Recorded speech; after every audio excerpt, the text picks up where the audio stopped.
దేవుని నామను బట్టి దేవునికి స్తోత్రం కలుగును గాక. దేవుని బిడ్డలారా, అందరు బాగున్నారా? ఉదయకాలంలో క్షేమంగా లేచారా? ప్రార్థన చేసుకున్నారా?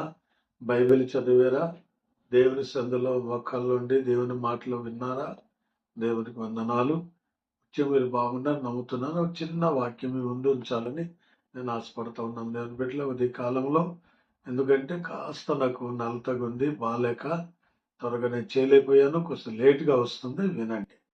యోహాను సువార్త 15వ అధ్యాయం 7వ వచనంలో ఓ చక్కని మాట ఉంటది. నా యందు మీరును మీ యందు నా మాటలను నిలిచి ఉండిన ఎడల మీకేది ఇష్టమో అడుగుడి, అది మీకు అనుగ్రహింపబడునని ప్రభు చెప్పారు. దేవుని బిడ్డలారా, ఉదయ కాలంలో నిలిచి ఉండే దాన్ని బట్టి దేవుడు మాట్లాడు. ప్రభు సన్నిధిలో నిలిచి ఉండగలిగితే దేవుడు మనం అడిగింది ఆయన ఇవ్వగలడు. నిలిచున్నా నిలిచి ఉంటాయి. ఎందుకంటే నిలవడం అనేది చాలా బైబిల్లో ఉన్నాయి. నరపుతుడా, నువ్వు చక్కగా నిలబడు, నీతో నేను మాట్లాడుతాను అని దేవుడు అన్న.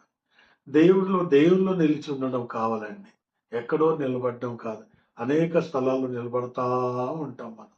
ఏమంటే రోడ్డు మీద నిలబడతాం, సినిమాల మీద నిలబడతాం, ఎక్కడైనా గొడవలు జరుగుతూ నిలబడతాం, అక్కడక్కడ ఏదో జరుగుతున్నప్పుడు నిలబడతా ఉంటాం.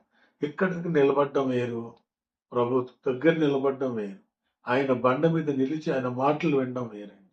మనం నిలబడితే మాత్రం ఆయన అన్నాడు, నా యందు మీరు మీ యందు నా మాటలు నిలిచి ఉంటే, ఆ మాటలో నిలకడ ఉండి విశ్వాసం కలిగి ఉంటే నీకేది ఇష్టం అడగండి, ఇస్తాను దేవుడు అన్నాడు. ఈ రోజు నీకేది ఇష్టం అడుగు.